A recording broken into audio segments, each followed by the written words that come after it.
दोस्तों नमस्कार, आपका स्वागत है द साइंस हब में। आप लोग देख रहे हैं एनसीईआरटी की साइंस की क्लासेस और आज आप लोग पढ़ेंगे 9th क्लास में साइंस का चैप्टर कार तथा ऊर्जा, जिसको इंग्लिश में क्या कहते हैं, वर्क एंड एनर्जी। जितने भी काम करने होते हैं उसके लिए ऊर्जा की ज़रूरत पड़ती है। दैनिक रूप में आप देखते हैं दौड़ना, भागना, उठना, लिखना, पढ़ना, गाड़ी चलाना, जितने भी कार्य हो रहे हैं सारे के सारे ऊर्जा से ही हो रहे हैं। और ये हमें ऊर्जा कैसे प्राप्त होती है और कैसे हम लोग कार्य करते हैं, ये सब कुछ इस चैप्टर में आज हम लोग पढ़ने वाले हैं। आइए स्टार्ट करते हैं चैप्टर 11th नंबर, जिसका टॉपिक है कार्य तथा ऊर्जा। देखिए, पिछले कुछ अध्यायों में हम वस्तुओं की गति के वर्णन करने के तरीकों, गति का कारण तथा गुरुत्वाकर्षण के बारे में चर्चा कर चुके हैं। कार एक अन्य अवधारणा है जो हमें अनेक प्राकृतिक घटनाओं को समझने तथा उनकी व्याख्या करने में सहायता करती है। ऊर्जा तथा शक्ति का कार्य से निकट संबंध है। इस अध्याय में हम इन अवधारणाओं के बारे में अध्ययन करेंगे। सभी सजीवों को भोजन की आवश्यकता होती, बिल्कुल। अच्छा, हम लोग जो हैं अपने कार्य करने के लिए अपने शरीर को सुचारू रूप से चलाने के लिए ऊर्जा लेते हैं, ऊर्जा का ही उपयोग करते हैं। अब ये चीज़ आनी चाहिए कि ऊर्जा मिलती कहाँ से? जो हम खाना खाते हैं उसी से ऊर्जा प्राप्त होती है। तो लाइन है, सभी सभी सजीवों को भोजन की आवश्यकता होती है। जीवित रहने के लिए सजीवों को अनेक मूलभूत गतिविधियां करनी पड़ती हैं। इन गतिविधियों को हम जैव प्रक्रम कहते हैं। इन प्रक्रमों के लिए ऊर्जा भोजन से प्राप्त होती है।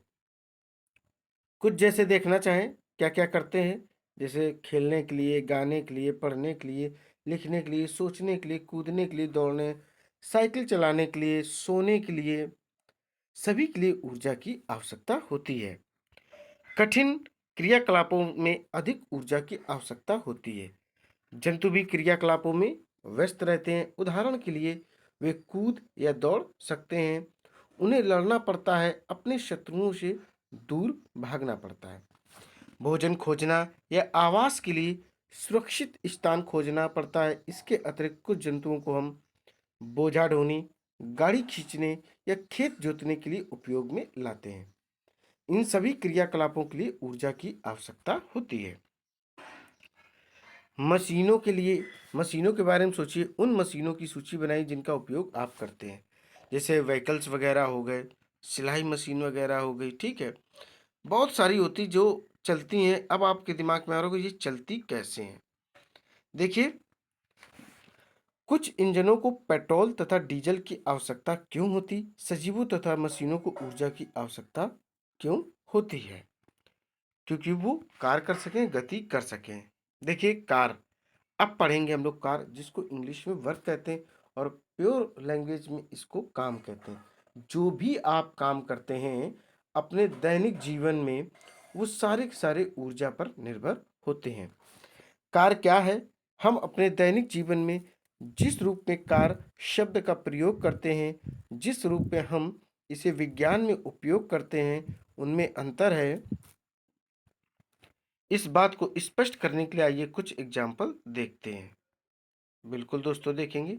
देखिए, कठोर काम करने के बावजूद कुछ अधिक कार्य नहीं, हार्ड वर्क भी करें बट जो रिजल्ट हो वो जीरो कैसे? देखिए,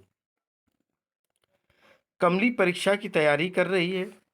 वह अध्ययन में बहुत सा समय व्यतीत करती है। वह पुस्तकें पढ़ती है, चित्र बनाती है, अपने विचारों को सुव्यवस्थित करती है, प्रश्न पत्रों को एकत्रित करती है, कक्षाओं में उपस्थित रहती है, अपने मित्रों के साथ समस्याओं पर विचार विमर्श करती है तथा प्रयोग करती है। इन क्रियाकलापों पर वह बहुत सी ऊर्जा व्यय करती है। सामान्य बोलचाल में वह कठोर काम कर रही है। यदि हम कार को वैज्ञानिक परिभाषा के अनुसार देखें तो इस कठोर काम में बहुत थोड़ा कार्य सम्मिलित है। आप एक बहुत बड़ी चट्टान को धकेलने के लिए कठोर परिश्रम कर रहे हैं। मान लीजिए आपके सारे प्रयत्नों के बावजूद चट्टान नहीं हिलती है, आप पूर्णतया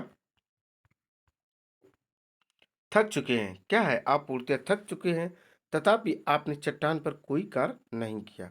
क्योंकि चट्टान में कोई विस्थापन नहीं हुआ, अर्थात वह चट्टान अपने स्थान से 1 इंच न हिली न डुली। तो क्या हुआ? कोई भी कार्य नहीं हुआ, वह अपने स्थान से विस्थापित नहीं हुई। आप अपने सिर पर एक भारी बोझा रखकर आप अपने सिर पर एक भारी बोझा रखकर कुछ मिनट के लिए बिना हिले डुले खड़े रहते हैं। आप थक जाते हैं, आपने प्रयास किया कि तथा अपनी बहुत सी ऊर्जा व्यय की। क्या आप बोझे पर कुछ कार्य कर रहे हैं? हम विज्ञान में जिस प्रकार कार्य शब्द का अर्थ समझते हैं, उस रूप में इस स्थिति में कार्य नहीं किया गया है। प्राकृतिक दृश्यों को देखने के लिए आप सीढ़ियों पर चढ़कर इमारत की ऊपरी मंजिल पर पहुंच जाते हैं। आप एक ऊंचे पेड़ पर भी चढ़ सकते हैं। वैज्ञानिक परिभाषा के अनुसार इन क्रियाकलापों में बहुत सा कार्य निहित है। अपने दैनिक जीवन में हम किसी भी लाभदायक शारीरिक या मानसिक परिश्रम को कार्य समझते हैं। कुछ क्रियाकलापों जैसे मैदान में खेलना, मित्रों से बातचीत करना, किसी धुन को गुनगुनाना, किसी चलचित्र अर्थात टीवी या सिनेमा को देखना, किसी समारोह में सम्मिलित होना को भी कभी-कभी कार्य नहीं समझा जाता। कार्य क्या होता है, इस बात पर निर्भर है कि हम उसे कैसे परिभाषित करते हैं। विज्ञान में हम कार्य शब्द को भिन्न प्रकार से प्रयोग तथा परिभाषित करते हैं। इसे जानने के लिए आइए निम्न क्रियाकलाप देखते हैं और समझते हैं। क्रियाकलाप है 11.1। क्या है? 11.1 है। उपरोक्त उपरोक्त अनुच्छेदों में हमने अनेक ऐसे क्रियाकलापों की चर्चा की जिन्हें प्रायः हम अपने दैनिक जीवन में कार्य मानते हैं। इनमें से प्रत्येक क्रियाकलाप के लिए निम्नलिखित प्रश्नों के जो उत्तर हैं वह आपको देने और समझने। किस वस्तु पर कार्य किया गया है, ये सब आप पढ़ें और स्वयं दोस्तों इसको करने की कोशिश करें। चलिए आगे देखते हैं। कार की जो वैज्ञानिक संकल्पना है उसको समझने की हम लोग कोशिश करते हैं। विज्ञान के दृष्टिकोण से हम कार को किस प्रकार देखते और परिभाषित करते हैं, ये समझने के लिए आइए कुछ स्थितियों पर हम लोग विचार भी करते हैं। देखिए, किसी सतह पर रखे एक गुटके को धकेलें। गुटका कुछ दूरी तय करता है। आपने गुटके पर कुछ बल लगाया जिससे गुटका विस्थापित हो गया। इस स्थिति में कार्य हुआ। क्या हुआ दोस्तों? देखिए यहाँ से, फिर गुटका कुछ दूरी पर तय करता है। गुटका आपने गुटके पर कुछ बल लगाया जिससे गुटका विस्थापित हो गया। इस स्थिति में क्या माना जाएगा? कार्य माना जाएगा, अर्थात कुछ ना कुछ काम हुआ है। अब देखेंगे, एक लड़की किसी ट्रॉली को खींचती है और ट्रॉली कुछ दूर तक चलती। लड़की ने ट्रॉली पर बल लगाया और यह विस्थापित हुई, इसलिए कार्य किया गया। कुल मिला के एक बात आप लोग समझे, जब अपने स्थान से परिवर्तन हो, ठीक है, उस वस्तु में जिस पर हम लोग बल लगा रहे हैं, तो आप कह सकते हैं कि कार्य हुआ है। आगे देखिए, एक पुस्तक को किसी ऊंचाई तक उठाइए। ऐसा करने के लिए आपको बल लगाना पड़ेगा। पुस्तक ऊपर उठती है, पुस्तक पर एक बल लगाया गया तथा पुस्तक गतिमान हुई, इसलिए कार्य किया गया। ठीक है दोस्तों, यहां से यहां तक आप इसको देख सकते हैं। उपरोक्त स्थितियों को ध्यानपूर्वक देखने से ज्ञात होता है कि कार्य करने के लिए दो दशाओं का होना आवश्यक है। वस्तु पर कोई बल लगना चाहिए और दूसरी वस्तु विस्थापित होनी चाहिए। क्या क्या? वस्तु पर कोई बल लगना चाहिए, दूसरा वस्तु विस्थापित होनी चाहिए। ये चीज क्लियर है दोस्तों। यदि इनमें से कोई भी दशा पूरी नहीं होती है तो कार्य नहीं किया गया। विज्ञान में हम कार्य को इसी दृष्टि से देखते हैं। एक बैल किसी गाड़ी को खींच रहा है और गाड़ी चलती है। गाड़ी पर एक बल लग रहा है तथा गाड़ी कुछ दूर चली। क्या आपके विचार से इस स्थिति में कार्य हुआ? बिल्कुल। आइए अब क्रियाकलाप हम लोग देखेंगे 11.2। क्या है? अपने दैनिक जीवन की कुछ स्थितियों पर विचार कीजिए जिनमें कार्य सम्मिलित हो और इनकी क्या करनी दोस्तों? सूची भी बनाइए। अपने मित्रों से विचार विमर्श कीजिए कि क्या प्रत्येक स्थिति में कार्य किया गया है। अपने उत्तरों का कारण जानने का भी प्रयत्न कीजिए। यदि कार्य हुआ है तो वस्तु पर कौन सा बल कार्य कर रहा है? वह कौन सी वस्तु है जिस पर कार्य किया गया है? जिस वस्तु पर कार्य किया गया उसकी स्थिति में क्या परिवर्तन है? अब हम लोग देखेंगे क्रियाकलाप 11.3 क्या दी गई है। कुछ स्थितियों पर विचार कीजिए जब वस्तु पर बल लगने के बावजूद वह विस्थापित नहीं होती है। ऐसी स्थिति पर भी विचार कीजिए जब कोई वस्तु बल लगे बिना ही विस्थापित हो जाए। प्रत्येक के लिए जितनी स्थितियां आप सोच सकते हैं उनकी सूची बनाइए। अपने मित्रों से विचार विमर्श करके भी क्या इन स्थितियों में कुछ परिवर्तन हो सकता है। देखिए, अब जो हमारा नेक्स्ट टॉपिक है वह है एक नियत बल द्वारा किया गया कार्य। क्या है दोस्तों? एक नियत बल द्वारा किया गया कार्य। विज्ञान में कार्य को कैसे परिभाषित किया जाता है, इसे समझने के लिए पहले हम उस स्थिति पर विचार करते हैं जब बल विस्थापन की दिशा में लग रहा हो। मान लीजिए किसी वस्तु पर एक नियत बल F, F मीन्स है फोर्स। बल को इंग्लिश में फोर्स कहते हैं, इसलिए बल को किससे प्रदर्शित करेंगे? F से करेंगे। मान लीजिए किसी वस्तु पर एक नियत बल F कार्य करता है। मान लीजिए वस्तु की बल की जो दिशा है वह S दूरी है। क्या है? S दूरी है, जैसा कि चित्र 11.11 में। मान लीजिए W किया गया कार्य है, वर्क है, जिसको बोलते हैं। कार्य की परिभाषा के अनुसार किया गया कार्य बल तथा विस्थापन के गुणनफल के बराबर होगा। इसको तो आप लोग दोस्तों देख ही पा रहे होंगे। यहां से किया गया कार्य बराबर बल गुणा विस्थापन। क्या है? बल गुणा विस्थापन। W equal to F S. W equal to F into S भी इसको लिख सकते हैं। और इस चित्र के माध्यम से आप लोग इसे समझ पा रहे होंगे ये चीज क्या दी गई है। देखिए, ये दोस्तों F रहा जिसको फोर्स कहते हैं, ये डायरेक्शन रहा। ठीक है दोस्तों, और ये टोटल क्या रहा? कार रहा। F इंटू एस का इक्वल टू बनेगा W अर्थात कार। आइए आगे देखते हैं। अतः किसी वस्तु पर लगने वाले बल द्वारा किया गया कार्य बल के परिमाण तथा बल की दिशा में चली गई दूरी के गुणनफल के बराबर होता है। कार्य में केवल परिमाण होता है तथा कोई दिशा नहीं होती है। जैसा कि समीकरण 11.1 में यदि F इक्वल टू 1N तथा S इक्वल टू 1M हो तो बल द्वारा किया गया कार्य 1N होगा। क्योंकि W बराबर क्या होता है? F into S. तो F इंटू एस का करेंगे तो 1 हो जाएगा। N जिसमें कैपिटल रहेगा, M है वह स्मॉल रहेगा। यहाँ बल का मात्रक जो होगा न्यूटन मीटर या जूल होगा। अब देखिए, सबसे इंपॉर्टेंट क्वेश्चन क्या है कि कभी कभी क्वेश्चन आता है कि जो बल है उसका मात्रक क्या है, तो आप कह सकते हैं कि न्यूटन मीटर होता है या जूल। देखिए, जो बल को इंग्लिश में फोर्स कहते हैं, फोर्स का जो मात्रक होता है, बल का मात्रक होता है, वह न्यूटन मीटर भी होता है और जूल भी होता है। अतः एक जूल किसी वस्तु पर किए गए कार्य की वह मात्रा है जब एक एन का बल वस्तु को बल की क्रिया रेखा की दिशा में 1m विस्थापित कर देता या करता है। समीकरण 11.1 को ध्यानपूर्वक देखिए। यदि वस्तु पर लगने वाला बल 0 है तो किया गया कार्य कितना होगा? यदि वस्तु का विस्थापन 0 है तो किया गया कार्य कितना होगा? उन दशाओं का उल्लेख कीजिए जिनका कार्य होने के लिए पूरा होना आवश्यक है। चलिए आइए आपको एक एग्जाम्पल भी दिखाते हैं। उदाहरण आप लोग देख पा रहे होंगे 11 किसी वस्तु पर 5N बल लग रहा है। बल की दिशा में वस्तु 2m विस्थापित होती है। चित्र 11.2 देखना है। यदि विस्थापन होते समय लगातार वस्तु पर बल लगता रहे तो समीकरण के अनुसार क्या होगा? देखिए, हमें पता है कि W बराबर क्या होता है? Fs। तो 5 इंटू 2 हो जाएगा तो 10 Nm, 10 न्यूटन मीटर या 10 जूल आंसर इसका आ जाएगा।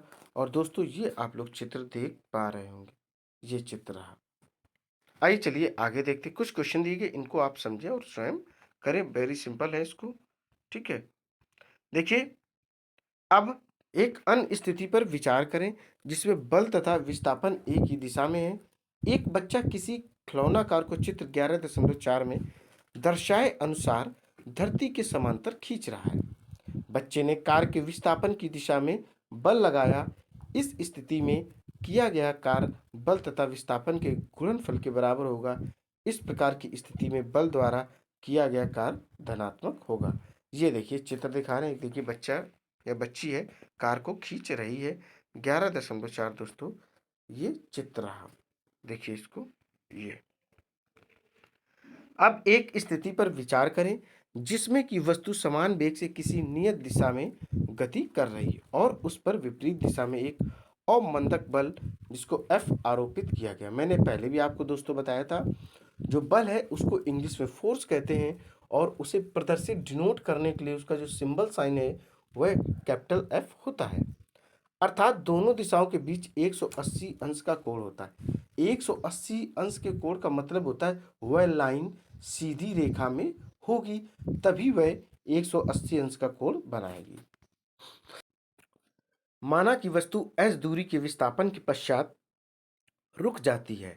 ऐसी स्थिति में बल F द्वारा किया गया कार्य ऋणात्मक माना जाता है और इस ऋण चिन्ह द्वारा निर्दिष्ट किया जाता है कि बल द्वारा किया गया कार्य F इंटू माइनस एस या माइनस एफ इंटू एस है। जब बल विस्थापन की दिशा के विपरीत दिशा में लगता है तो किया गया कार्य ऋणात्मक होता है। जब बल विस्थापन की दिशा में लगता है तो किया गया कार्य धनात्मक होता है। अब देखिए उपरोक्त विचार विमर्श से स्पष्ट होता है कि किसी बल द्वारा किया गया कार्य धनात्मक अथवा ऋणात्मक दोनों में से कोई एक हो सकता है। अर्थात जो भी आप बल लगा रहे हैं या कार्य कर रहे हैं वह या तो पॉजिटिव भी हो सकता है, नेगेटिव भी हो सकता है, दोनों उसके पहलू हो सकते हैं और इसको समझने की दोस्तों कोशिश भी करते हैं। आइए देखिए कैसे।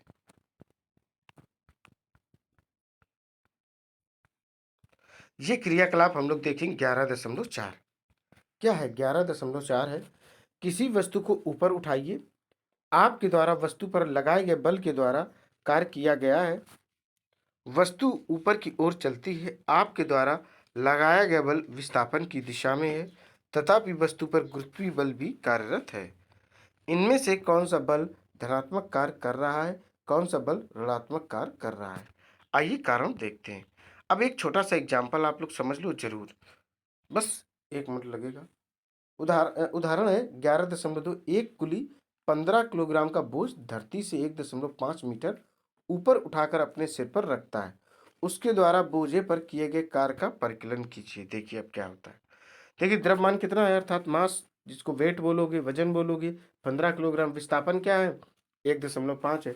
तो W बराबर F इंटू एस होता है। क्या होता है? F इंटू एस हो जाएगा। 15 गुणा कितना हो जाएगा? 15 गुणा, इसे अब इसको हम चेंज करेंगे मीटर प्रति सेकंड में, तो 15 गुणा 10 करेंगे और इंटू 1.5 करेंगे, 225 किलोग्राम आ जाएगा। 225 जूल आंसर इसका आ जाएगा। आ जाएगा दोस्तों कि नहीं आ जाएगा? 225 इसका करेक्ट आंसर आ जाएगा, जैसा कि आप लोग देख पा रहे होंगे। ये रहा। कुछ क्वेश्चन दिए, इनको आप समझें और स्वयं करें। अब हम लोग पढ़ेंगे ऊर्जा। देखिए ऊर्जा का खेल बहुत तगड़ा है। ऊर्जा को इंग्लिश में आप समझे फर्स्ट ऑफ ऑल एनर्जी कहते हैं। हम जितने भी कार्य करते हैं उसके लिए हमें ऊर्जा की जरूरत पड़ती है। ऊर्जा कहाँ मिलती है? खाने से। जैसा खाओगे उसी तरीके की एनर्जी लेवल भी मेंटेन होती है। ऊर्जा के बिना जीवन असंभव है। ऊर्जा की आवश्यकता दिन प्रतिदिन बढ़ रही है। हमें ऊर्जा कहाँ से प्राप्त होती, बात ये है। देखिए दोस्तों, बात तो हम लोग ऊर्जा की कर ही रहे हैं, बट आप सोचिए अगर ऊर्जा ना हो तो क्या आप कोई कार्य कर पाएंगे? आप बोल तक नहीं पाएंगे।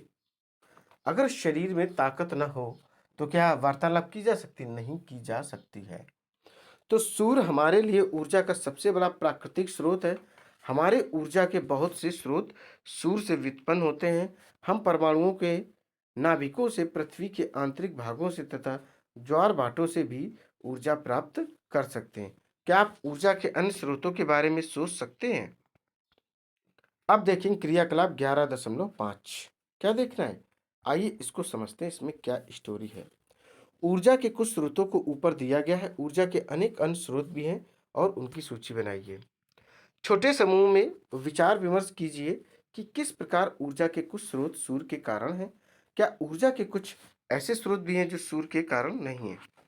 देखिए, ऊर्जा जो शब्द है, ऊर्जा शब्द का प्रयोग हमारे दैनिक जीवन में होता रहता है, किंतु विज्ञान में इसका एक निश्चित एवं परिशुद्ध अर्थ है। आइए निम्नलिखित उदाहरणों पर विचार करें। जब तीव्र वेग से गतिशील क्रिकेट की गेंद स्थिर विकेटों से, जो विकेट्स होते हैं, उससे टकराती है तो विकेट दूर जाकर गिरते हैं। इसी प्रकार जब हम किसी वस्तु को किसी निश्चित ऊंचाई तक उठाते हैं तब उसमें कार्य करने की क्षमता समाहित हो जाती है। आपने अवश्य देखा होगा कि ऊंचाई तक उठाया गया हथौड़ा जब लकड़ी के किसी टुकड़े पर रखी हुई कील पर प्रहार करता है तो वह कील को लकड़ी में ठोक देता है। हमने बच्चों को खिलौनों जैसे कि खिलौना कार में चाबी भरते भी देखा है। जब ये खिलौना किसी फर्श पर रखा जाता है तो ये गति करने लगता है। जब किसी गुब्बारे में हवा भरकर उसे दबाते हैं तो उसकी आकृति में परिवर्तन हो जाता है। यदि हम गुब्बारे को कम बल लगाकर दबाते हैं तो बल को हटाने पर यह अपनी मूलभूत आकृति में वापस आ सकता है, किंतु यदि हम गुब्बारे को अधिक बल से दबाएं तो यह विस्फोटक ध्वनि करते हुए फट भी सकता है। इन सभी उदाहरणों, देखिए आगे, सभी उदाहरणों में वस्तुएं विभिन्न प्रकार से कार्य करने की क्षमता अर्जित कर लेती हैं। यदि किसी वस्तु में कार्य करने की क्षमता है तो कहा जाता है कि इसमें ऊर्जा है। जो वस्तु कार्य करती है उसमें ऊर्जा की हानि होती है। जिस वस्तु पर कार्य किया जाता है उसमें ऊर्जा की वृद्धि होती है। किसी वस्तु में यदि ऊर्जा है तो वह कैसे कार्य करती है? कोई वस्तु जिसमें ऊर्जा है तो वह दूसरी वस्तु पर बल लगा सकती है। जब ऐसा होता है तो ऊर्जा पहली वस्तु से दूसरी वस्तु में स्थानांतरित हो जाती है। दूसरी वस्तु क्योंकि कुछ ऊर्जा ग्रहण करती हैं इसलिए कुछ कार्य कर सकती हैं और इस प्रकार यह गति में आ सकती हैं। इस प्रकार पहली वस्तु में कार्य करने की क्षमता है, इसका अर्थ हुआ कि कोई भी वस्तु जिसमें ऊर्जा है कार्य कर सकती है। इस प्रकार किसी वस्तु में निहित ऊर्जा को उसकी कार्य करने की क्षमता के रूप में मापा जाता है। इसलिए जो ऊर्जा का मात्रक है जो कार्य का है। ठीक है दोस्तों, ध्यान रखिएगा, ऊर्जा और कार्य का जो मात्रक होता है वह सेम होता है, अर्थात जूल। क्या होता है? जूल। ध्यान रखिएगा, एनर्जी और वर्क का जो यूनिट है वह सेम है, वह है जूल। क्या है? ऊर्जा और कार्य का जो मात्रक है वह जूल होता है। इन दोनों का जो मात्रक है वह सेम होता है। एक जूल कार्य करने के लिए आवश्यक ऊर्जा की मात्रा 1 जूल ही होती है। देखिए यहाँ से आपको बता दें दोस्तों, यहाँ से 1 जूल कार्य करने के लिए आवश्यक ऊर्जा की मात्रा 1 जूल होती है। कभी कभी ऊर्जा के बड़े मात्रक किलो जूल का उपयोग किया जाता है। 1 किलो जूल में 1000 जूल होते हैं। इसको भी दोस्तों आप लोग थोड़ा सा ध्यान रखें, दिखाते हैं। ये देखिए दोस्तों, 1 किलो जूल में 1000 जूल के बराबर होते हैं। अब हम लोग पढ़ेंगे ऊर्जा के रूप। क्या पढ़ेंगे दोस्तों? अब देखेंगे हम लोग ऊर्जा के रूप। सौभाग्य से जिस संसार में हम रहते हैं उसमें ऊर्जा अनेक रूपों में विद्यमान है। विभिन्न रूपों में स्थितिज ऊर्जा, गतिज ऊर्जा, ऊष्मीय ऊर्जा। देखिए क्या क्या है? स्थित ऊर्जा, गतिज ऊर्जा, ऊष्मीय ऊर्जा, रासायनिक ऊर्जा और विद्युत ऊर्जा, प्रकाश ऊर्जा। क्या क्या है? स्थित ऊर्जा है, गतिज ऊर्जा है, ऊष्मीय ऊर्जा है, रासायनिक ऊर्जा है, विद्युत ऊर्जा और प्रकाश ऊर्जा है। ये विभिन्न प्रकार के ऊर्जा के रूप हैं जिसमें ऊर्जा संचित होती है। आइए आगे देखते हैं। अब देखेंगे दोस्तों हम लोग गतिज ऊर्जा। क्या देखेंगे? गतिज ऊर्जा क्या है और इसके अंतर्गत क्रियाकलाप पढ़ेंगे 11.6। देखिए, एक भारी गेंद लीजिए, इसे रेत की मोटी परत पर गिराइए। गीले रेत की सतह अच्छा कार्य करेगी। गेंद को रेत पर लगभग 25 सेंटीमीटर की ऊंचाई से गिराइए। गेंद रेत में एक गर्त या गड्ढा बना देगी। इस क्रियाकलाप को 50 सेंटीमीटर, 1 मीटर तथा 1.5 मीटर की ऊंचाइयों से गेंद को गिराकर आप कर सकते हैं। सुनिश्चित कीजिए कि सभी गर्त सुस्पष्ट दिखाई दें। और गेंद को गिराने की ऊंचाई के अनुसार सभी गर्तों पर निशान लगाएं। उनकी गहराइयों की तुलना करें। इनमें से कौन सी गर्त सबसे अधिक गहरी है, कौन सा गड्ढा सबसे अधिक उथला है, ऐसा क्यों है, गेंद ने किस कारण से गहरा गड्ढा बनाया है, विचार विमर्श कीजिए। अब हम लोग देखेंगे क्रियाकलाप 11.7। देखिए क्या दिया गया है। ये है चित्र 11.5 के अनुसार उपकरण सज्जित कीजिए। एक ज्ञात द्रव्यमान के लकड़ी के गुटके को क्या करना है, ट्रॉली के सामने रखना, जैसा कीजिए दिया गया। आप चित्र भी देखते चलो। ये देखो दोस्तों, ये चित्र दिया गया है किस तरीके से। चलिए, ये देखो ट्रॉली दी गई है और इधर से खींची जा रही है। तो और ये क्या, ये बल लग रहा है। ये किस तरीके से इसमें एक्टिविटी दोस्तों हो रही है। ट्रॉली के सामने किसी सुविधाजनक निश्चित दूरी पर रखिए। पल्ले पर एक ज्ञात द्रव्यमान रखिए जिससे कि ट्रॉली गतिमान हो जाए। ट्रॉली आगे चलती है तथा लकड़ी के गुटके से टकराती है। मेज पर एक अवरोधक इस प्रकार लगाइए कि गुटके से टकराने के पश्चात ट्रॉली वहीं पर रुक जाए। गुटका विस्थापित हो जाता है। गुटके के विस्थापन को मापिए। इसका अर्थ हुआ कि जैसे गुटके ने ऊर्जा ग्रहण की, ट्रॉली द्वारा गुटके पर कार्य किया गया। ऊर्जा कहाँ से आई, पल्ले पर रखे द्रव्यमान को बढ़ाकर। इस प्रयोग को आप दोबारा भी कर सकते हैं। किस अवस्था में विस्थापन अधिक है, किस अवस्था में किया गया कार्य अधिक है। इस क्रियाकलाप में गतिशील ट्रॉली कार्य करती अतः इसमें ऊर्जा विद्यमान होती है। अब देखेंगे आगे। एक चलती हुई वस्तु कार्य कर सकती है। एक तेज चलती हुई वस्तु अपने सदृश अपेक्षाकृत धीमी चलती हुई वस्तु से अधिक कार्य कर सकती है। एक गतिशील गोली, बहती हुई हवा, घूमता हुआ पहिया, एक गतिशील पत्थर, ये सभी कार्य कर सकते हैं। चलिए थोड़ा सा दोस्तों अंडरलाइन कर देते हैं यहाँ से। देखिए, एक गतिशील गोली, बहती हुई हवा, घूमता हुआ पहिया और एक गतिशील पत्थर, ये सभी कार्य कर सकते हैं। गोली लक्ष्य को कैसे भेद पाती है, बहती हुई हवा पवन चक्की की पंखुड़ियों को कैसे घुमा सकती है। गतिशील वस्तुओं में ऊर्जा होती है। गिरता हुआ नारियल, गतिशील कार, लुढ़कता हुआ पत्थर, उड़ता हुआ हवाई जहाज, बहता हुआ, ये सब दोस्तों एग्जाम्पल है किसके, गतिशील के। आगे देखेंगे। देखिए, बहता हुआ पानी भी था, बहती हुई हवा भी था। ये सब किसके एग्जाम्पल है, ये सब गतिज ऊर्जा के एग्जाम्पल। दौड़ता हुआ खिलाड़ी आदि, ये सब गतिज ऊर्जा इनमें दोस्तों विद्यमान है। संक्षेप में कहें, किसी वस्तु में उसकी गति के कारण निहित ऊर्जा को गतिज ऊर्जा कहते हैं। चलिए इसकी डेफिनेशन भी समझ लें। किसी वस्तु में उसकी गति के कारण निहित ऊर्जा को गतिज ऊर्जा कहते हैं। किसी वस्तु की गतिज ऊर्जा उसकी चाल के साथ बढ़ती जाती, ये भी चीज समझ लो।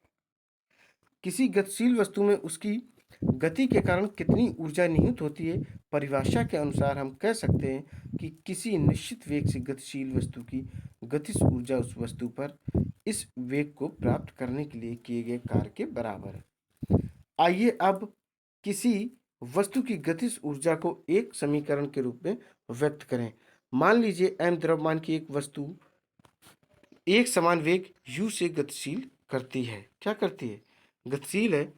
अब मान लीजिए जब इस पर एक नियत बल F विस्थापन की दिशा में लगता है तो वस्तु s दूरी तक विस्थापित हो जाती है। समीकरण 11.1 से देखिए किया गया कार्य WFS के बराबर है। वस्तु पर किए गए कार्य के कारण इसके वेग में परिवर्तन होगा। मान लीजिए कि इसका वेग u से v हो जाता, पहले क्या था u था, फिर यह v हो जाता है। मान लीजिए उत्पन्न हुए त्वरण का मान a है। त्वरण जिसको इंग्लिश में एक्सीलरेशन या एक्सीलेटर आप कहते हैं, जो बाइक में लगा होता, वो क्या करता है, स्पीड में हेल्प करता है। उसी को हिंदी में त्वरण और एक्सीलरेशन उसको इंग्लिश में कहते हैं और इसे डिनोट किया जाता है स्मॉल a से। अनुभाग 8.5 में हमने गति के 3 समीकरणों के बारे में अध्ययन किया। एक समान त्वरण a से गतिशील वस्तु किसी वस्तु के प्रारंभिक वेग u से अंतिम वेग तथा विस्थापन s के बराबर निम्न संबंध है। अब देखिए v square minus u square equal to 2as, s equal to V square minus U square upon 2a। अनुभाग 9.5 से हमें ज्ञात होता है कि F equal to M A. क्या दोस्तों, F equal to M A. इस प्रकार समीकरण 11.2 को समीकरण 11.1 में रखने पर हम बल द्वारा किए गए कार्य को लिख सकते हैं। ये देखो दोस्तों, ये इसको आप लोग देख लें। आगे देखिए, ये देखिए, ये सब फार्मूला दिए गए, जो एग्जैक्ट आपका फार्मूला निकल कर आया है जिसका उपयोग किया जाएगा। ये दोस्तों है ई के इक्वल टू 1/2 mb²। क्या ई इक्वल टू 1/mb², इसका करेक्ट फार्मूला हो जाएगा। अब एग्जाम्पल देख लो, छोटा सा ही 11.3 है। क्या दिया गया है देखिए, 15 किलोग्राम द्रव्यमान की एक वस्तु 4 मीटर प्रति सेकंड के एक समान वेग से गतिशील है। वस्तु की गतिज ऊर्जा कितनी होगी? बिल्कुल दोस्तों, देखते हैं इसकी गतिज ऊर्जा कितनी होगी। सॉल्व करते हैं। ये देखिए, m दिया गया 15, v दिया गया 4, और इसको सॉल्व करते हैं। e बराबर 2/mb²। तो 1/2 इंटू 15 इंटू 4m इंटू 4, ठीक है। तो 120 जूल इसका करेक्ट आंसर आ जाएगा। इसी तरीके के भी एग्जाम्पल, इसको भी आप समझ के कर सकते हैं। ठीक है दोस्तों, अब देखेंगे स्थिति ऊर्जा। स्थिति ऊर्जा के अंतर्गत हम लोग क्रियाकलाप 11.8 को देखें। एक रबड़ बैंड, क्या करना है दोस्तों, चलिए पहले टिक लगा दें। ये रहा, ये रहा। अब देखिए, एक रबड़ बैंड लीजिए, इसके एक सिरे को पकड़कर दूसरे सिरे से खींचिए। छल्ला क्या होता है, खिंच जाता है। छल्ले के एक सिरे को छोड़िए। अब देखिए क्या होता है। क्या दोस्तों होता है, ये चीज हमको देखनी। आइए चलिए देखते हैं। छल्ला अपनी प्रारंभिक लंबाई प्राप्त करने का प्रयत्न करेगा। स्पष्ट है कि छल्ले ने अपनी खिंची हुई स्थिति में कुछ ऊर्जा उपार्जित कर ली है। खींचने पर यह ऊर्जा किस प्रकार उपार्जित कर लेता है, देखते हैं। अब देखेंगे हम लोग क्रियाकलाप 11.9। क्या देखेंगे दोस्तों, 11.9 देखेंगे। एक स्लिंकी लीजिए, निम्न चित्र में दर्शाए अनुसार अपने मित्र से इसके एक सिरे को पकड़ने के लिए कहिए। आप दूसरे सिरे को पकड़िए तथा अपने मित्र से दूर चले जाइए। ये देखो, स्प्रिंग इसको बोलते हो, स्लिंक भी कहते हो इसको, ठीक है। तो आप स्लिंकी को छोड़ दीजिए। क्या होता है, खींचने पर स्लिंकी ने किस प्रकार ऊर्जा उपार्जित की? क्या संपीड़ित करने पर स्लिंकी ऊर्जा उपार्जित करती? आप कोई भी ले लो, स्प्रिंग खींचो, जब तक खींचोगे तब तक तो वो अपने आकार में परिवर्तित रहेगी। जैसे आप छोड़ोगे तो जिस आकार में वो पहले थी उसी आकार में वापस चली जाएगी। अब हम लोग देखेंगे क्रियाकलाप 11.10। क्या देखेंगे 11.10? देखिए, एक खिलौना कार लीजिए। क्या करनी, एक खिलौना कार लीजिए, इसमें चाबी भरिए, कार को जमीन पर रखिए। क्या ये चलती है? इसने ऊर्जा कहाँ से उपार्जित की? विभिन्न प्रकार, जैसे क्या उपार्जित ऊर्जा चाबी द्वारा भरे गए लपेटनों की संख्या पर निर्भर। आप इसकी जांच कैसे कर सकते हैं? अब हम लोग क्रियाकलाप देखेंगे 11.11। क्या देखेंगे, 11.11 देखेंगे। किसी वस्तु को एक निश्चित ऊंचाई तक उठाइए। वस्तु पर अब कार्य कर सकती है, छोड़ने पर यह नीचे। देखिए फिर से, किसी वस्तु को एक निश्चित ऊंचाई तक उठाइए, वस्तु पर कार्य कर सकती है। वस्तु अब कार्य कर सकती है, छोड़ने पर यह नीचे गिरने लगती। इसका अर्थ है कि इसने कुछ ऊर्जा उपार्जित की है। अधिक ऊंचा उठाने पर यह अधिक कार्य कर सकती है और इस प्रकार इसमें अधिक ऊर्जा विद्यमान हो जाती है। इसे ऊर्जा कहाँ से प्राप्त होती है, सोचिए तथा विचार विमर्श कीजिए। दोस्तों क्या करना है, विचार विमर्श करना है। ठीक है, देखिए, उपरोक्त परिस्थितियों में वस्तुओं पर किए गए कार्य के कारण इसमें ऊर्जा संचित हो जाती है। किसी वस्तु को स्थानांतरित की गई ऊर्जा इसमें स्थित ऊर्जा के रूप में संचित रहती है। देखिए यहाँ से, किसी वस्तु को स्थानांतरित की गई ऊर्जा इसमें स्थितिज ऊर्जा के रूप में संचित रहती है। यदि यह वस्तु की चाल या वेग में परिवर्तन करने के लिए उपयोग में नहीं आती, वस्तु कार्य करने के लिए स्थिति प्राप्त कर लेती है। जब आप किसी रबड़ बैंड को खींचते हैं तो आप कुछ ऊर्जा स्थानांतरित करते हैं। बैंड में स्थानांतरित की गई ऊर्जा इसमें स्थित ऊर्जा के रूप में संचित हो जाती है। किसी खिलौना कार से चाबी भरते समय आप कार्य करते हैं। इसके अंदर कमानी में स्थानांतरित की गई ऊर्जा स्थित ऊर्जा के रूप में संचित हो जाती है। किसी वस्तु द्वारा इसकी स्थिति अथवा विन्यास में परिवर्तन के कारण प्राप्त ऊर्जा को स्थिति ऊर्जा कहते हैं। यहाँ से देख लें इसको दोस्तों, समझ लें क्या दिया गया है। फिर से, किसी वस्तु द्वारा इसकी स्थिति अथवा विन्यास में परिवर्तन के कारण प्राप्त ऊर्जा को स्थिति ऊर्जा कहते हैं। अब देखेंगे हम लोग क्रियाकलाप 11.2 11.12 देखेंगे। बांस की एक खपच्ची लीजिए। क्या लेनी? खपच्ची लीजिए और इसमें चित्र 11.6 में दिखाए गए अनुसार एक धनुष बनाइए।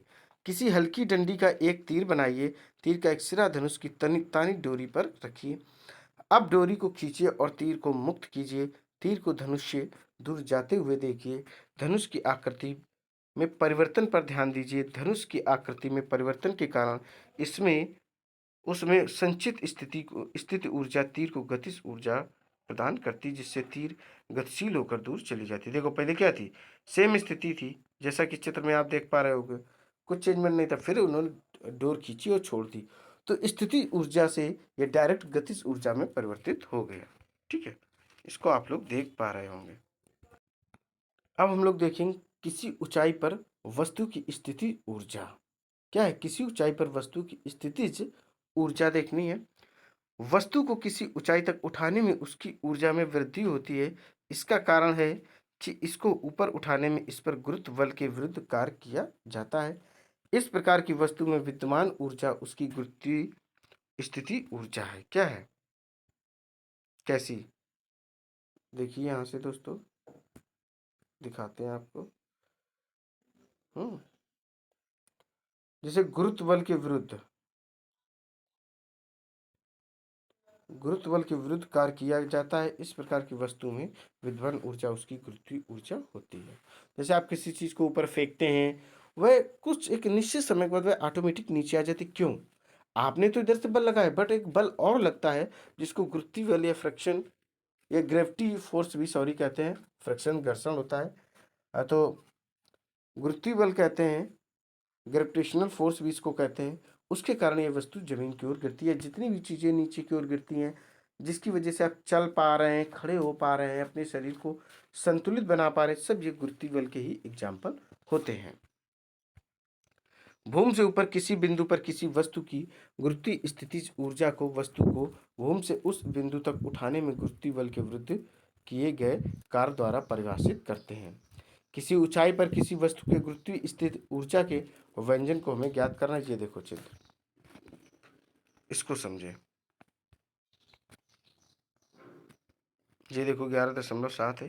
ये देखिए किस तरीके से एक m द्रव्यमान की वस्तु के बारे में विचार कीजिए। मान लीजिए कि इसे धरती से h ऊंचाई तक ऊपर उठाया जाता। ऐसा करने के लिए एक बल की आवश्यकता है। वस्तु को उठाने के लिए आवश्यक न्यूनतम बल वस्तु के भार के बराबर अर्थात mg है। वस्तु में इस पर किए गए कार्य के बराबर ऊर्जा उपार्जित होगी। मान लीजिए कि वस्तु पर गुरुत्वीय बल के विरुद्ध किया गया कार्य W है। तब देखिए क्या होगा। तो दोस्तों W बराबर बल इंटू विस्थापन हो जाएगा। इसको mgh भी लिख सकते हैं। और देखिए इस तरीके से दोस्तों, ये रहा। इसके आगे चाहो तो W भी ऐसे लिख सकते हो। बात है कि W बराबर mgh फार्मूला होता है, ध्यान रखिएगा दोस्तों। हाँ, क्योंकि वस्तु पर किया गया कार्य mgh के बराबर है, इसलिए वस्तु को mgh इकाई के बराबर ऊर्जा उपार्जित होगी। यह वस्तु की स्थिति ऊर्जा AP है। देखिए, अब इसको भी आप लोग थोड़ा ध्यान रखें। यह ध्यान देने योग्य बात है कि गुरुत्वीय बल द्वारा किया गया कार्य वस्तु की प्रारंभिक तथा अंतिम स्थितियों की ऊर्ध्वाधर ऊंचाइयों के अंतर पर निर्भर है, न कि उस रास्ते पर जिस पर की वस्तु ने गति की है। चित्र 11.8 में ऐसी स्थिति दिखाई गई है जहां एक गुट का स्थिति A से अधिक स्थिति B तक दो विभिन्न पथों से पहुंचाया गया है। मान लीजिए ऊंचाई AB बराबर h है, तो दोनों ही स्थितियों में वस्तु पर किया गया कार्य mgh होगा। ये देखो दोस्तों, चित्र आप लोग देख पा रहे हैं। 11.8 है चित्र। ये यहाँ देखिए, ये देखिए, इसको देखिए और समझिए। ये चित्र है। अब एक एग्जाम्पल भी आपको दिखा देते हैं। उदाहरण जैसे दिया गया, क्या ये दिया गया है 11.5 10 किलोग्राम द्रव्यमान की एक वस्तु को धरती से 6 मीटर की ऊंचाई तक उठाया गया है। ठीक है, चलो उठा लिया। इसके बाद इसमें क्या होता है? इस वस्तु में विद्यमान ऊर्जा का परिकलन कीजिए। जी का मान 9.8 मीटर प्रति सेकंड या वर्ग सेकंड है। देखिए वस्तु का द्रव्यमान 10 है, हाइट 6 है और ग्रेविटी 9.8 है। स्थिति ऊर्जा क्या होगी? mgh, अर्थात तीनों का गुणा 10 गुणा 9.8 गुणा 6 तो 588 जूल आ जाएगा। क्या आ जाएगा? 588 जूल इसका करेक्ट आंसर है। सेम ये एग्जाम्पल दिया गया, इसको भी आप करें और समझने की कोशिश करें। अब हम लोग देखें क्या ऊर्जा के विभिन्न रूप परस्पर परिवर्तनीय है, इसके बारे में पढ़ें। ये टॉपिक दोस्तों बहुत इंपॉर्टेंट है। देखिए दोस्तों, क्या ऊर्जा के विभिन्न रूप परस्पर परिवर्तनीय? क्या हम ऊर्जा का एक रूप से दूसरे रूप में रूपांतरण कर सकते हैं? प्रकृति में हमें ऊर्जा रूपांतरण के अनेक उदाहरण देखने को मिलते हैं कि नहीं मिलते दोस्तों? अब इसके अंतर्गत हम लोग देखें क्रियाकलाप 11.13। क्या है? 11.13 है। देखिए, छोटे समूह में बैठिए, प्रकृति में ऊर्जा रूपांतरण की विभिन्न विधियों पर विचार करें। अपने समूह में निम्न प्रश्नों के बारे में विचार विमर्श करें। ये प्रश्न दिए गए, इनको आप समझें और आगे करने की कोशिश करें। अब क्रियाकलाप 11.14 देखेंगे। अनेक मानव क्रियाकलापों तथा हमारे द्वारा उपयोग किए जाने वाले जुगतों में ऊर्जा रूपांतरण सम्मिलित है। इस प्रकार के क्रियाकलापों तथा जुगतों की एक सूची भी बनानी है। प्रत्येक क्रियाकलाप के जुगत में पहचानिए कि किस प्रकार ऊर्जा रूपांतरित होती है। अब लोग पढ़ेंगे ऊर्जा संरक्षण का नियम, जो कि बड़ा इंपॉर्टेंट है। क्या है? ऊर्जा संरक्षण का नियम। क्रियाकलाप 11.13 तथा 11.14 हमने सीखा, ऊर्जा एक रूप से दूसरे रूप में परिवर्तित हो सकती है। इस प्रक्रिया में निकाय की कुल ऊर्जा का क्या हुआ? ऊर्जा रूपांतरण की अवस्था में निकाय की कुल ऊर्जा अपरिवर्तित रहती है। ये ऊर्जा संरक्षण के नियमानुसार है। इस नियम के अनुसार ऊर्जा केवल एक रूप से दूसरे रूप में रूपांतरित हो सकती है, न तो इसकी उत्पत्ति की जा सकती है और न ही विनाश। रूपांतरण के पहले व रूपांतरण के पश्चात कुल ऊर्जा सदैव अचर रहती है। ऊर्जा संरक्षण का नियम प्रत्येक स्थिति तथा सभी प्रकार के रूपांतरण में मान्य है। एक देखते हैं, सरल उदाहरण पर विचार कीजिए। देखिए, मान लेते हैं, क्या मानना है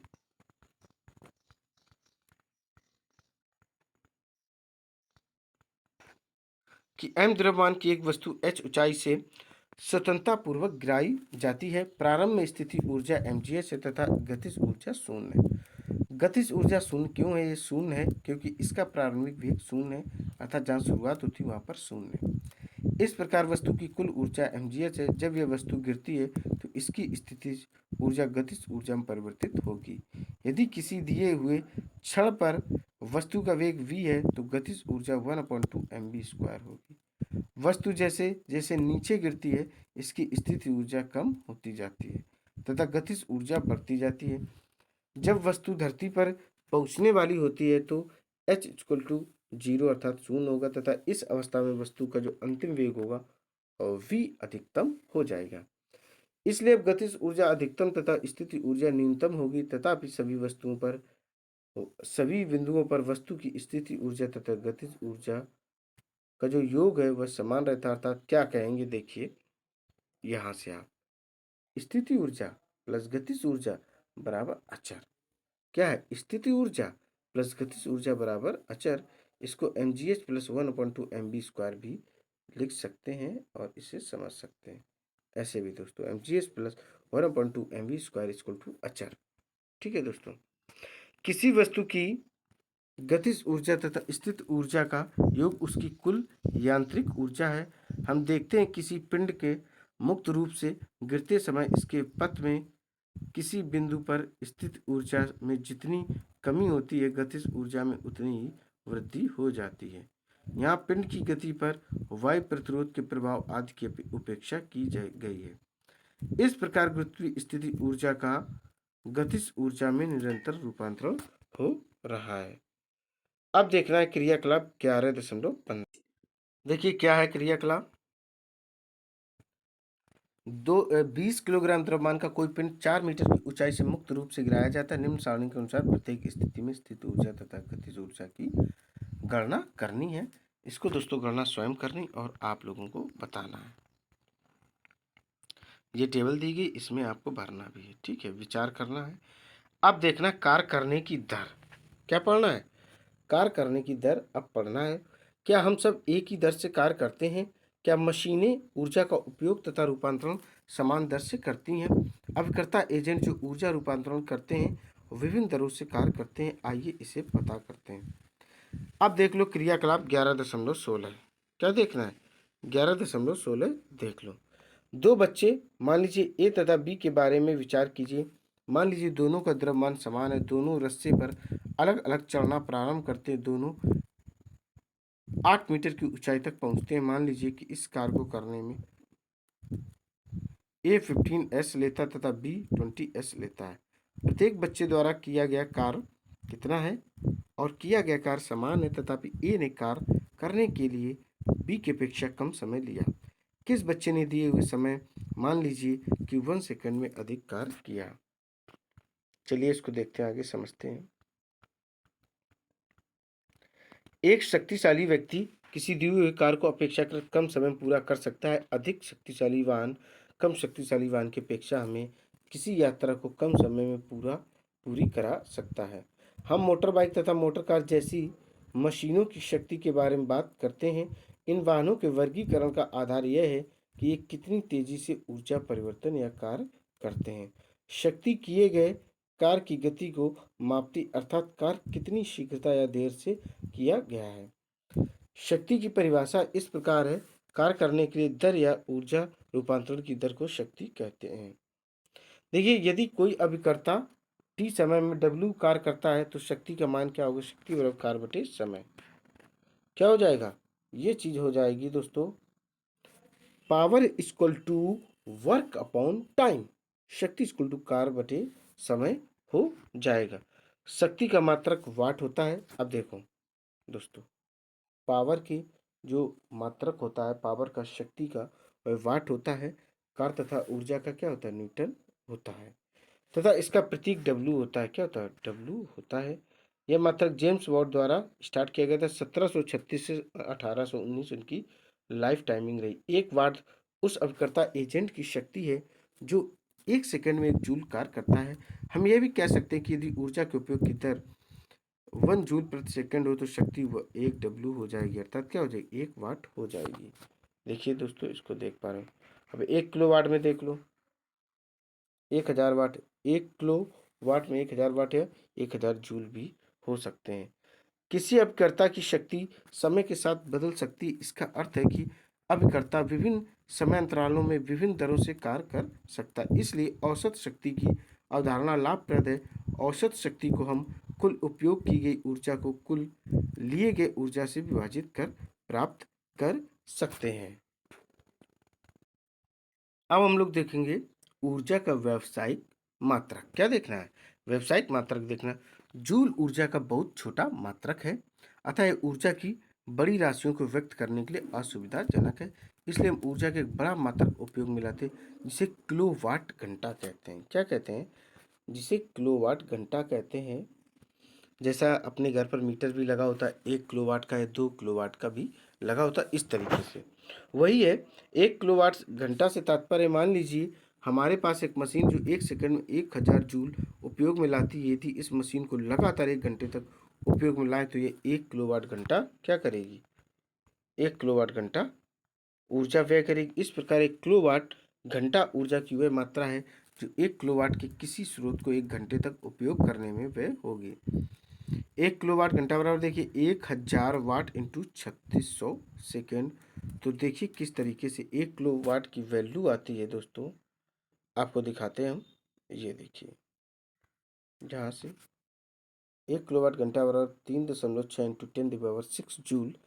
घरों में, उद्योगों में तथा व्यावसायिक संस्थानों में व्यय होने वाली ऊर्जा को प्रायः किलोवाट घंटा में व्यक्त करते हैं। उदाहरण के लिए एक महीने में उपयोग की गई विद्युत ऊर्जा को यूनिट के रूप में व्यक्त करते हैं।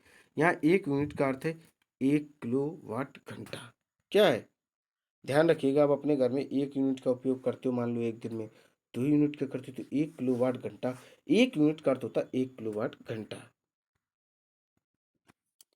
देखते हैं आपने क्या सीखा, अर्थात पूरे चैप्टर को अब रिवाइज करते हैं। देखिए क्या दिया गया।